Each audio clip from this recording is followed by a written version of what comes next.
ကဲအားလုံးပဲမင်္ဂလာပါဗျာเนาะကျွန်တော်ဒူရီဖြူအောင် YouTube channel ကနေပြီးတော့ကိုရီမားတွေကိုအားလုံးကိုပြန်လဲကြိုဆိုလိုက်ပါတယ်ဗျာကဲဟုတ်ပြီကျွန်တော်အခုတင်ပေးမဲ့ file လေးကတော့13ရက်5လ2025မှာ14ရက်5လ2025เนาะဘော်ဒဟူးမကျော်လုံးဝပတိတလုံးနဲ့အော်မွေး3ခွက်ကိုကျွန်တော်ကိုရီမားတွေအားလုံးကို free မျှဝေပေးသွားမယ်အဲ့ဒီမတိုင်မီကျွန်တော်အခုအရင်ဆုံးကိုရီမားတွေကိုကျွန်တော်ပြပေးချင်တာကတော့ကျွန်တော်တို့13ရက်5လ2025အင်္ဂါနေ့7နာရီ10မိနစ်စီသာတော့ကိုတကွက်ကောင်းကျွန်တော်တို့စိုက်ပြင်းကိုရီမားတွေကိုပြသပေးသွားမှာဖြစ်တယ်ဒါကြောင့်မလို့ကိုရီမားတို့ဘက်ကနေပြီးအပန်းမကြီးဘူးကိုယ့်အတွက်ဟာလာဝိသမဖြစ်ဘူးဆိုရင်ကျွန်တော်ရဲ့ live show လေးကိုတေချာလေးပြီးဆုံးနိုင်အောင်ကြည့်ပြီးတော့အဲ့တော့က channel မှာ subscribe နှိပ်ပြီးတော့ကိုရီမားတွေကလည်းအများများပေါ့အောင် share လို့ရတဲ့နေရာလေးတွေမှာအားလုံးပဲပေး share ပေးပါနော် channel မှာ subscribe နှိပ်ကြရသေးတဲ့ကိုရီမားတွေကလည်း channel မှာ subscribe လေးနှိပ်ပြီးတော့အားပေးပါဘာကြောင့်လဲဆိုရင်ကျွန်တော်လိုက်လွှင့်နဲ့အချိန်တိုင်းမှာကိုရီမားတွေရှာကြရမလို့ပဲနဲ့ကြည့်နိုင်အောင်မြင်နိုင်အောင်လို့ကဲဟုတ်ပြီအဲ့တော့ကကျွန်တော်ရဲ့အခု video file လေးဒီကျွန်တော်တို့13ရက်5လ2025เนาะအင်္ဂါနေ့မနက်7နာရီ10မိနစ်စီသာအတွက်တကွက်ကောင်းလဲပါမယ်เนาะ13ရက်5လ2025မှာ14ရက်5လ2025ဘော်ဒဘူးမကျော်လုံးဝပတ်တိတစ်လုံးနဲ့မွေးကနန်း3ခွက်လဲပါမယ်ကဲအာမဂန်ဒီနေပဲခေါင်းလုံးတင်မယ်ကျွန်တော်တင်ပေးလိုက်တဲ့ဟူးမကျော်ပတ်တိတစ်လုံးနဲ့မွေးကနန်း3ခွက်ဒီလဲထွက်မလာခဲ့ဘူးဆိုရင်ကျွန်တော်ကြိုက်တယ်လို့ပြောလို့ရတယ်ဗျာဟုတ်ပြီလားကိုရီမားတွေအားလုံးပဲတရားရခိုင်တော့အာမခံအပြည့်နဲ့ကိုရီမားတွေအားလုံးကိုကျွန်တော်ဘက်ကနေပြန်လည်မျှဝေသွားမှာဖြစ်လို့ကိုရီမားတို့ဘက်ကနေပြီးတော့ကျွန်တော်ရဲ့ video file လေးကိုတွေ့ပြီဆိုရင်တော့ like and share လေးနဲ့ကူညီပေးပါเนาะ channel မှာ subscribe လုပ်ကြရသေးတဲ့ကိုရီမားတွေက channel မှာ subscribe လေးနှိပ်ပြီးတော့ကူညီပေးကြပါเนาะအများကြီးအများပေါ့အောင်လည်း share လုပ်ရတဲ့နေရာလေးတွေမှာအားလုံးပဲ share ပေးပါလို့ကဲဟုတ်ပြီအဲ့တော့ကကျွန်တော်တို့ကဲတကွက်ကောင်းဆိုင်မှုလေးကိုကြည့်မယ်ဗျာဒီခွန်ရဲ့ဒီ66เนาะခွန်66 3လုံးပေါင်းမယ်ကဲခွန်66 3လုံးပေါင်းမယ်ဆိုတော့ကဲဟုတ်ပြီကိုရီမားတွေအားလုံးပဲကျွန်တော်တို့ချက်ကြည့်မယ်ဗျာခွန်ရဲ့6ကဲပေါင်းတော့က3ပါ3ရဲ့6ကဲပေါင်းတော့ကကျွန်တော်တို့က9လို့ရတယ်ကဲပေါင်းချင်းတွေက9ပါတယ်9ရဲ့ပါဝါတွေက4ဒီ9လေးဒီရဲ့ကျွန်တော်တို့ဘာဖြစ်လဲထိတ်စီးဖြစ်ကြမယ်ဒါဒီမှာတော့ तू ကလုံးဝထိတ်စီးလာကြအောင်ဒီ9လေးဒီတဲ့ကျွန်တော်တို့က3လုံးပေါင်းချင်း94တန်မြည်ရမယ်ဘယ်3လုံးပေါင်းချင်း94တန်မြည်ရမလဲဆိုရင်လည်းကဲဟုတ်ပြီကိုရီမားတွေအားလုံးပဲဒီ3ညရဲ့ဒီ4ရဲ့နှလုံးပေါင်းမယ်3ညရဲ့4ရဲ့ပေါင်းတော့ကကျွန်တော်တို့က4လို့ရပါတယ်တဲ့အဲ့ဒီရဲ့4ကို4တန်မြည်အောင်ဆိုရင်တဲ့ဒီ3ည9နှလုံးပေါင်း3ည4နှလုံးပေါင်းချင်းဒီ4ပါတဲ့အဲ့ဒီရဲ့4ကို9ဖြစ်အောင်ဆိုရင်ကျွန်တော်တို့ကဘာထည့်ရမလဲ9တဲ့အဲ့ဒီရဲ့4ကို4တန်ဆက်မြည်အောင်ကျွန်တော်တို့ကဘာလို့ထည့်ရမလဲ3ညတဲ့အဲ့တော့ကဒီ9 3ညဒီကျွန်တော်တို့ရဲ့ထိပ်စီးပါဘာလို့လဲသူက3လုံးပေါင်းချင်းကိုတဲ့9 3နော်4 9တန်မြည်နေတာတဲ့အဲ့တော့ကကျွန်တော်တို့ကဒီမှာဘာသာမျိုးရတယ်3လုံးပေါင်းချင်းကိုသူက4ဆိုပြီးတော့ကျွန်တော်တို့ရဲ့9 3ညချင်းနေမှာကျွန်တော်တို့ရဲ့3ညကိုထိပ်စီးပိုင်းယူပြီးတော့3ညထိပ်စီး9နောက်ပိတ်ပါဆိုတော့ဒီမှာ3ည9ဆိုပြီးကျွန်တော်တို့ထွက်ရှိသွားခဲ့တယ်ကဲဟုတ်ပြီတဲ့ဒါဆိုရင်အောက်ကတကယ်9ရောနော်ပြီးရင်ကျွန်တော်တခါဒီထိပ်စီးလိုင်းကိုကျွန်တော်ဆက်ရှင်းပြမယ်နော်အဲ့တော့ဒီ8ကဲဒီ6ကဲဒီ9ရဲ့8 6 9 3လုံးပေါင်း8 6နှလုံးပေါင်းတော့က4ပါတယ်4ရဲ့9ရဲ့ပေါင်းတော့က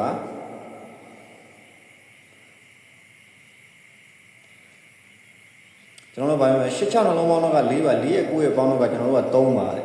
်ကဲပေါင်းချင်းတွေက3ပါ3ရဲ့ပါဝါတွေကကျွန်တော်တို့ကပါလဲ8ပါတယ်ကဲဒီ3 8ဒီတဲ့ကျွန်တော်တို့ကတဲ့3လုံးပေါင်းချင်းအပေါ်ပင်လိုပဲ3နဲ့8တန်မြည်ပေးရမယ်ကဲဘယ်3လုံးပေါင်းချင်း3နဲ့8တန်မြည်ပေးရမလဲကဲဟုတ်ပြီဒါဆိုကျွန်တော်တို့ကကြည့်မယ်ဒီနှစ်ကပေါင်းမယ်နှစ်နှလုံးပေါင်းတော့ကကျွန်တော်တို့က4လို့ရပါတယ်တဲ့အဲ့ဒီရဲ့4ကို3တန်မြည်အောင်ဆိုကျွန်တော်တို့ကဘာထည့်ပါအောင်မလဲ4ကို3ဖြစ်အောင်ဆို9ထည့်ပေါင်းရပါတယ်ဒီ4ကိုကျွန်တော်တို့က8ဖြစ်အောင်ဆိုကျွန်တော်တို့ကဘာထည့်ပါအောင်မလဲ4ထည့်ပေါင်းရပါတယ်ကဲအဲ့တော့ကကျွန်တော်တို့ရဲ့ထိပ်စီးဒီပါလဲ6လေးထိပ်စီးပါတယ်အဲ့တော့ကကျွန်တော်တို့က3လုံးပေါင်းချင်းကိုဒီမှာကဘာသာမြည်ထားလဲ3လုံးပေါင်းချင်းလိုက်နှစ်9 3လုံးပေါင်းချင်းဒီကျွန်တော်တို့ကဘာသာမြည်ထားလဲ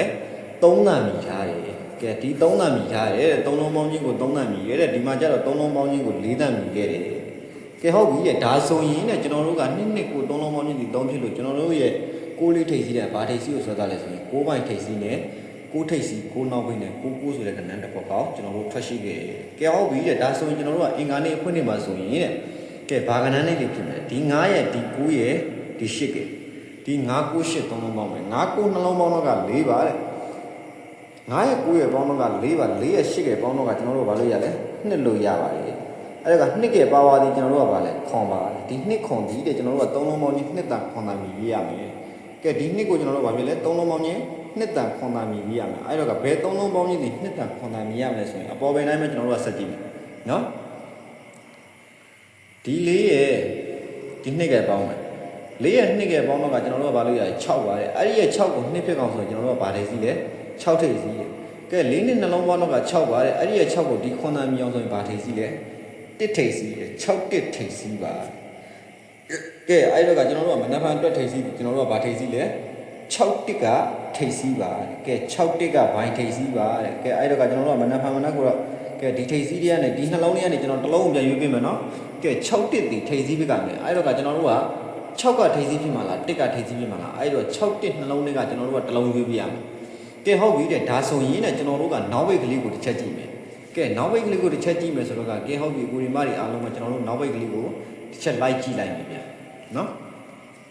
်ကျွန်တော်စိတ်ချက်တဲ့3လုံးပဲလိုက်ကြည့်မယ်ဒီတစ်ကဒီလေးရဲ့ဒီခွန်ရဲ့ဒီတစ်လေးခွန်ကဒါကျွန်တော်နောက်ဘိတ်ကြည့်မယ်ဒီမှာလည်းဒီတိုင်းပဲဒီ3ညရဲ့နော်ဒီခွန်ရဲ့ဒီနှစ်ကဒါကကျွန်တော်နောက်ဘိတ်ကြည့်မယ်ဒီ9ရဲ့ဒီတစ်ကဒီခွန်ရဲ့ဒီ9တစ်ခွန်ကဒါကျွန်တော်တို့နောက်ဘိတ်ကြည့်မယ်ဆိုင်ကဲဟုတ်ပြီအဲ့တော့ဒီတစ်ကလေးရဲ့ပေါင်းတော့က9ပါတဲ့အဲ့ဒီရဲ့9ကိုဒီခွန်နဲ့ပေါင်းတော့ကကျွန်တော်တို့ကဘာလို့ရလဲနှစ်လို့ရပါတယ်ကဲဟုတ်ပြီပေါင်းရင်းဒီကောင်နှစ်ဒီနှစ်ကိုကျွန်တော်တို့ကနှစ်လို့ပဲဆက်သုံးပါလားမဟုတ်ပါဘူးဒီနှစ်ကိုကျွန်တော်တို့ကနှစ်လို့မသုံးပါဘူးဒါကကျွန်တော်တို့အပိတ်ပါတယ်သုံးလုံးပေါင်းရင်းဒီကျွန်တော်တို့ကနှစ်လို့ရတယ်တဲ့အဲ့ဒီကိုနှစ်ကိုနှစ်လို့သုံးပါလားမသုံးပါဘူးတဲ့နှစ်ကပါဝါဒီခွန်ဆိုတာကိုကျွန်တော်တို့ကခေါ်သုံးမယ်နှစ်ပါဝါခွန်ကိုတဲ့သုံးလုံးပေါင်းရင်းခွန်တာမြည်ပြရမယ်အဲ့တော့ကကျွန်တော်တို့ကဒီမှာက3ညထိပ်စီးပါ9နောက်ဘိတ်ထွက်တယ်ဘာကြောင့်ဒီ9ဒီကျွန်တော်တို့ရဲ့နောက်ဘိတ်ဖြစ်နေရတာလဲအဲ့တော့ကကျွန်တော်တို့ကဒီ9နောက်ဘိတ်ဖြစ်ရခြင်းအကြောင်းရင်းကိုရှင်းတယ်အဲ့တော့ကဒီ66နှလုံးပေါင်းတော့ကကျွန်တော်တို့ကပါလဲနှစ်အဲ့ဒီရဲ့နှစ်ကိုကျွန်တော်တို့ကခွန်ပြစ်ကောင်ဆိုရင်9အပိတ်ထည့်ရမယ်ကဲ3လုံးပေါင်းခြင်းကိုကျွန်တော်တို့ကခွန်သားမြအောင်ဆိုရင်ဒီ66နှလုံးပေါင်းခြင်းဒီကကျွန်တော်တို့ကနှစ်ပါတယ်အဲ့ဒီရဲ့နှစ်ကိုခွန်ပြစ်ကောင်ကျွန်တော်တို့ကထည့်ပေါင်းရမယ်အဲ့တော့ဒီ3လုံးပေါင်းခြင်းဒီကျွန်တော်တို့ကဘာလို့ပြင်ရလဲခွန်အဲ့တော့ကဒီ site ထဲမှာလို့နော်ပြီးရင်အဲ့နောက်ဘိတ် site ကိုလည်းကျွန်တော်ထပ်ခွဲပေးမယ်ဟုတ်ပြီလားကဲဟုတ်ပြီဒါဆိုရင်ねကျွန်တော်ဒုတိယတက်ကတ်ကိုကြည့်မယ်ဒီ3ညရဲ့ဒီခွန်ရဲ့ဒီနှစ်က3ညခွန်နှစ်3လုံးပေါင်းမယ်3ညခွန်နှလုံးပေါင်းတော့ကခွန်ပါခွန်ရဲ့နှစ်ကပေါင်းတော့က9ပါကဲကျွန်တော်တို့ကပေါင်းချင်းဒီ9လို့ရတယ်ကဲပေါင်းချင်းဒီကျွန်တော်တို့ဘာလို့ရလဲ9လို့ရတယ်ဒါကအပိတ်ကိုကြည့်တာနော်ကဲအဲ့တော့ဒီ9ကိုတဲ့ကျွန်တော်တို့က9လို့မသုံး9ရဲ့ပါဝါ4ဆိုတာကိုကျွန်တော်တို့ခေါ်သုံးမယ်ကဲ9ပါဝါ4ကိုတဲ့3လုံးပေါင်းချင်း4တန်မြည်ပြရမယ်ကဲဟုတ်ပြီဒါဆိုရင်ကျွန်တော်တို့ကကြည့်မယ်ဒီ6ကဒီ9ရဲ့ပေါင်းတော့ကကျွန်တော်တို့ကဘာလို့ရလဲ6 9နှလုံးပေါင်းတော့က9ပါတဲ့အဲ့ဒီရဲ့9ကို4တန်မြည်အောင်ဆိုရင်ကျွန်တော်တို့ကဘာထည့်ရ6 9နှလုံးပေါင်းခြင်း9ဖြစ်လို့တဲ့ကျွန်တော်တို့ကအဲ့ဒီရဲ့9ကို4ဖြစ်အောင်ဆိုရင်6ထည့်ပေါင်းပေးရပါတယ်အဲ့ဒီတော့ကျွန်တော်တို့ရဲ့6ဒီကပါလဲအပိတ်ပါကဲ6အပိတ်ပါတဲ့ဒီမှာဘာထိပ်စီးနေလဲ6ထိပ်စီးနေတဲ့အဲ့တော့ကဒီ3လုံးပေါင်းခြင်းနေလဲကျွန်တော်တို့က6ပါဝါ4တန်မြည်သွားပါပြီကဲဟုတ်ပြီတဲ့ဒါဆိုရင်ねကျွန်တော်တို့ကမနက်ဖြန်အတွက်ကျွန်တော်တို့ကတစ်ချက်ကြည့်မယ်ကဲမနက်ဖြန်အတွက်ကြတော့ကျွန်တော်ကဲဟုတ်ပြီကိုရီမတွေအားလုံးပဲကြည့်မယ်ဒီ9ရဲ့ဒီ1ကဲဒီခွန်ရဲ့ဒီ9တစ်ခွန်3လုံးပေါင်းမယ်9တစ်နှလုံးပေါင်းတော့က3ညပါ3ညရဲ့ခွန်ပေါင်းတော့ကကျွန်တော်တို့ကဘာလို့ရလဲပေါင်းချင်းဒီခွန်ပါကဲပေါင်းချင်းဒီခွန်လို့ရပြီတဲ့အဲ့တော့ကကျွန်တော်တို့က3လုံးပေါင်းချင်းကိုခွန်လို့ရလို့တဲ့ဒီခွန်တိုင်းသုံးပါလားမသုံးဘူးအပေါ်ပင်တိုင်းနဲ့ခွန်ရဲ့ပါဝါဒီနှစ်ဆိုတာကိုကျွန်တော်တို့ကခေါ်သုံးမယ်နော်ဒီခွန်ပါဝါနှစ်ကိုတဲ့ကျွန်တော်တို့က3လုံးပေါင်းချင်းနှစ်တန်မြည်စေခြင်းကဲဟုတ်ပြီအဲ့တော့ကကျွန်တော်တို့ကဒီမှာကြည့်မယ်ဒီခွန်ရဒီရှိခဲ့ပေါင်းတော့ကကျွန်တော်တို့ကဘာလို့ရလဲခွန်ရှစ်နှလုံးပေါင်းတော့ကsorry ဗျာနော်6ရှစ်နှလုံးပေါင်းတော့ကကျွန်တော်တို့ကဘာလို့ရလဲခွန်ပါအဲ့ဒီရဲ့ခွန်ကိုတဲ့ကျွန်တော်တို့ကဘာလဲခွန်ရဲ့ပါဝါဒီနှစ်တန်မြည်စေခြင်းနဲ့ခွန်ပါဝါနှစ်တန်မြည်စေခြင်းနဲ့ဆိုတော့ကကျွန်တော်တို့ကဒီမှာကြည့်မယ်ဒီခွန်နှစ်ဖြစ်အောင်ပါဆိုရင်ကျွန်တော်တို့က9ထည့်ပေါင်းမယ်ခွန်ရဲ့9ရဲ့ပေါင်းတော့ကကျွန်တော်တို့ကနှစ်လို့ရပါပြီအဲ့တော့ခွန်9နှလုံးပေါင်းခြင်းဒီကျွန်တော်တို့ကနှစ်လို့ရလို့ကဒီ9ဒီကျွန်တော်တို့ရဲ့ဘာလဲအပိတ်တဲ့ကဲ9အပိတ်တဲ့ကျွန်တော်တို့ကအပိတ်ကိုဘာလို့ရလဲ9အပိတ်လို့ရတယ်အဲ့တော့ကဒီအပိတ်ကိုကျွန်တော်က9အပိတ်ကိုတစ်ခါတည်းထည့်ရလိုက်မယ်ဒီမှာ9အပိတ်အဲ့တော့ကကျွန်တော်တို့ကဒီ3လုံးပေါင်းခြင်းဒီလေကျွန်တော်တို့ကဘာလို့ရပါလဲ9လို့ရပါပြီကဲဟုတ်ပြီတဲ့ကဲနောက်ပိတ်ကတော့ကျွန်တော်တို့က9နောက်ပိတ်လို့ကျွန်တော်ကတစ်ခါတည်းထည့်ရလိုက်ပြီကဲဟုတ်ပြီဒီ9ဒီလေဒီ design နဲ့နောက်ပိတ်ဖြစ်လာတာလားမဟုတ်ပါဘူးเนาะကျွန်တော်တို့ကအဲ့တော့က တစ်ချက်လိုက်ရှင်းပြီဗျာနော်တေချာလေးလိုက်ကြည့်မယ်ရှင်းပြီဆိုတော့ဗျာကာလာလေးခွဲရှင်းလိုက်ကဲဟုတ်ပြီဒီခွန်ရဒီ9ရဲ့ပေါင်းတော့ကကျွန်တော်တို့ကဘာလို့ရလဲခွာပေါင်း2လို့ရတယ်sorry မဟုတ်မှားသွားပြီဗျနော်ဒီ8ကဒီ9ရဲ့ပေါင်းတော့ကခွာပေါင်း3လို့ရတယ်ဒီ3ရဲ့ဒီ9ရဲ့ပေါင်းတော့က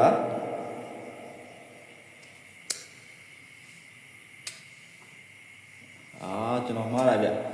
နော်ဒီခွန်ရဲ့ဒီ8ကဒီ9ရဲ့ဒီခွန်ရှင်9 3လုံးပေါင်းတော့က3ညဒီ8ကဒီ3ရဲ့ဒီ9ရဲ့3လုံးပေါင်းတော့ကလည်း3ညအဲ့တော့ကဒီမှာလဲ3ညလို့ဖြစ်အောင်ဆိုရင်9 3ညနှလုံးပေါင်းတော့က9ပါတဲ့အဲ့ဒီရဲ့9ကို3ညဖြစ်အောင်လဲ9အပိတ်ပဲအဲ့တော့က9အပိတ်ပြီးနှစ်ခါရိုက်နော်နှစ်ခါရိုက်ပြီး9အပိတ်နှစ်ခါရိုက်ပြီးအဲ့ဒါဆိုရင်ဒီထိပ်စီးကျွန်တော်တို့ကြည့်မယ်ဒီ3လုံးပေါင်းခြင်းကြောင့်ကျွန်တော်တို့က9တန်4တန်မြည်ရမယ်ဆိုတော့က4တန်မြည်အောင်ဒီမှာ3ညထိပ်စီးဒါပေမဲ့မဟုတ်ဘူးလေဒီ3ညဒီအဲ့ဒီ site ထဲကြောင့်3ညထိပ်စီးပြရတာမဟုတ်ပါဘူးဒီ3လုံးပေါင်းခြင်းဒီ4ကဲဟုတ်ပြီ869 3လုံးပေါင်းတော့က86နှလုံးပေါင်းတော့က4ပါ4ရဲ့9ရဲ့ပေါင်းတော့က3ပါတဲ့3ပါက8ထိပ်စီးကိုကျွန်တော်တို့ကဒီမှာဒီ3လုံးပေါင်းခြင်းကြောင့်သူကဒီမှာ38ထိပ်စီးတွေကနေသူကဘာထိပ်စီးကိုတော့38ကိုတဲ့ကျွန်တော်တို့38တန်မြည်ပြရမယ်အဲ့မှာ38တန်မြည်အောင်လို့ကျွန်တော်တို့ကဘာထိပ်စီးလို့ရတယ်6လေးထိပ်စီးကိုကျွန်တော်တို့ကရရတယ်အဲ့6လေးထိပ်စီးရနေသူက6ထိပ်စီးကိုရွေးပြီးတော့3လုံးပေါင်းခြင်း3တန်ဆိုပြီးယူထားတယ်အဲ့တော့ကဒီ6ဒီတဲ့ဘာကြောင့်6ထိပ်စီးဖြစ်ရတာလဲသူကဒီမှာ3လုံးပေါင်းခြင်း3တန်ဖြစ်အောင်သူက6ထိပ်စီးဆိုပြီးထည့်တယ်4ဒီမှာက3နော်4 3ဆိုပြီးကျွန်တော်တို့ယူလိုက်ပြီကဲဟုတ်ပြီဒါဆိုရင်ဒီမှာကကျွန်တော်တို့ကဘာလဲ9 9 8 9 9နှလုံးပေါင်းတော့က4 4ရဲ့8ကပေါင်းတော့က2ခွန်ကိုကျွန်တော်တို့က3လုံးပေါင်းခြင်း2တန်ခွန်တန်မြည်အောင်ဆိုကျွန်တော်တို့ရဲ့ထိပ်စီးကဒီမှာဘာထိပ်စီးလို့ရ6တစ်ထိပ်စီးလို့ကျွန်တော်တို့ကယူထားတယ်အဲ့6တစ်ထိပ်စီးကြီးကမှကျွန်တော်တို့ကရွေးမယ်ဆိုရင်ဒီရှားလေးလိုက်ရင်မနော်အကိုဒီမတွေအားလုံးပဲ4 3 2လို့ရိုက်မယ်ဆိုရင်ဒီမှာက4 2နှလုံးပေါင်းတော့က6အဲ့ဒီရဲ့6ကို2တန်မြည်အောင်ဆိုကျွန်တော်တို့ကဒီမှာဘာထည့်ပြရ6ထိပ်စီးပေါ့ဗျနော်အဲ့တော့က2တန်မြည်အောင်ဆိုရင်ကျွန်တော်တို့ကဘာထိပ်စီးလဲ6ထိပ်စီးအဲ့တော့ကဒီမှာပေါင်းကြည့်လိုက်4 2 6 3လုံးပေါင်းခြင်းဒီ2တန်မြည်သွားပြီအဲ့တော့ကကျွန်တော်တို့ကတကွက်ကောင်းကိုပြန်ဆွဲထုတ်တာနော်တကွက်ကောင်းကိုပြန်ဆွဲထုတ်တာဆိုကျွန်တော်တို့ရဲ့တကွက်ကောင်းဒီဘာလဲကျွန်တော်တို့ရဲ့တကွက်ကောင်းဒီ65နော်တကွက်ကောင်းက65 6တက်ထိပ်စီးကို9ပိုင်းနဲ့ရရင်1 5တက်ကွက်ကြံလို့ထည့်ဟုတ်ပြီနော်အဲ့ဒီမှာကျွန်တော်တို့ကဝမ်းချင်းမှုတွေနဲ့ကျွန်တော်တို့ကပြန်တွက်မယ်ဆိုရင်65နဲ့1 5 65 main off နော်65ကတော့ main ပေါ့ဗျာနော်ဒါကတော့ main ရန်1 5က main ရန်နော်အဲ့ဒီမှာကျွန်တော်တို့ကဝမ်းချင်းလေးနဲ့ပြန်တွက်မယ်ဆိုရင်ကျွန်တော်တို့ရဲ့ဝမ်းချင်းလေးတွေကဘာဝမ်းချင်းလေးတွေဖြစ်မလဲဆိုရင်3ည5ခွန်ကကျွန်တော်တို့ကအချင်းရှိ3ည5ခွန်အချင်းဒါကနော်ကီဂျိလေးပေါ့ဗျာနော်ကီဂျိဒါကကီဂျိ3ည5ခွန်ကကီဂျိ3ည5ခွန်နဲ့ပြန်တွဲမယ်ဆိုရင်6နဲ့ကိုတွဲမယ်ဆိုရင်65ဒီမှာမရောဖြစ်နေပြီနော်6နဲ့ကိုပြန်တွဲမယ်ဆိုရင်60တကွက်ထည့်မယ်60ခွန်တော့မထည့်ဘူးကြာထွက်ချင်ထွက်ပြီလှော့ထားမယ်ဒီမှာ9 3ညဒီ90ဆိုတော့ရဝမ်းချင်းမထည့်ဘူးဗျာ9 အပူထည့်လိုက်ပြီးရင်50ခွန်ထည့်လိုက်နော်ဒီ3ဘက်ကိုရန်ထုတ်ပါပါတော့နော်ဒါလည်းပါပါလေးတော့ဒဲဆိုပြီးမှအားထုတ်သွားရင်တော့ငါတို့သတိလစ်အောင်ပဲကဲဟုတ်ပြီအဲ့မှာကျွန်တော်တို့ကဗုဒ္ဓဖူးမကျော်ကကျွန်တော်တို့ဒီမှာရေးမယ်ဗျာနော်ဖူးမကျော်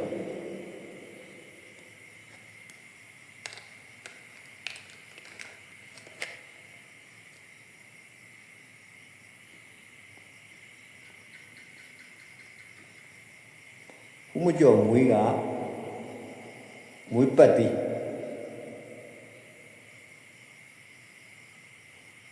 ဘုမကျော်မွေးပတ်သည်က3ညပိုင်းပတ်သည်နော်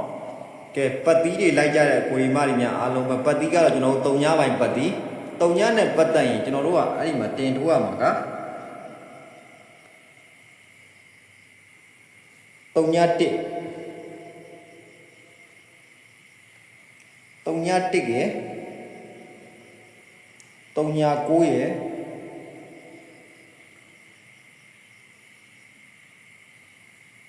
တုံညာ3ရဒီ3ကွက်ကိုမိတ်တင်ထိုးနော်ဒါကကျွန်တော်တို့ဟူးမကျော်မွေးပတ်သီးတွေလိုက်တဲ့အကိုတွေမှာတုံညာနဲ့ဆိုတုံညာ1တုံညာ9တုံညာ3ဘိုင်ပတ်သီးနေနဲ့တုံညာဘိုင်ပတ်သီးတုံညာဘိုင်ပတ်သီးကိုကျွန်တော်တို့ထိုးရင်းအနေနဲ့လိုက်ပတ်တာနော်မိန်ကနာအော3ကွက်ကိုတော့တင်ထိုးကဲဟုတ်ပြီအဲ့ဒီမှာကျွန်တော်တို့ကမနက်ဖြန်အတွက်ထိုးရမယ့်ကဏ္ဍတွေကဒီမှာနော်ကိုဒီမတွေအားလုံးပဲ65ဒီကျွန်တော်တို့တကွက်ကောင်းမိန်ကနာဒါမနက်ဖြန်မနက်အင်္ဂါနေ့မနက်ပိုင်း7:00 နာရီ10မိနစ်ထိုးရမှာ1-5ကတော့အော်မိန်ရန်65-5ခွန်ဒါကိုတော့အရန်ဈေးဘုတ်ကထိုးရင်းကအနေနဲ့ရန်ထိုးတာခုမကျော်ပတ်သီး2ရက်အတွင်း4ချိန်တော်အတွင်းမှာကျွန်တော်တို့မနက်ပိုင်းထွက်ကြရင်လည်းကြာသွားမယ်ဒါမှမဟုတ်သုံးဖို့ညနေပိုင်းကြာရင်လည်းကြာသွားမယ်ပတ်ရဲတယ်လို့ရှိရင်ရဲတင်လိုက်ပဲထိုးရဲတယ်လို့ရှိရင်ရဲတင်လိုက်ထိုးကဲဟုတ်ပြီအဲ့တော့ကအကိုရီမတွေဘက်ကနေပြီးတော့နော် channel မှာ subscribe လုပ်ကြရသေးတယ်ကိုရီမတွေက channel မှာ subscribe လေးလုပ်ထားမယ် subscribe လုပ်ပြီးသားအကိုရီမတွေကလည်းအများမြင်များပေါအောင် share လုပ်ရတဲ့နေရာလေးတွေမှာအားလုံးပဲ share ပေးပါဗျနော်ကဲဟုတ်ပြီကိုရီမတွေအားလုံးပဲကျွန်တော်တို့ခုမကျော်ပတ်သီးနဲ့လည်းအားလုံးပဲကံကောင်းကြပါစေမနက်ဖြန်ကျွန်တော်တို့တကွက်ကောင်းစိုက်ပြီးမှလည်းပဲကံကောင်းကြပါစေလို့ကျွန်တော်ဘက်ကစုံအောင်တောင်းပေးနေတယ်ကျွန်တော်ရဲ့ live show လေးကို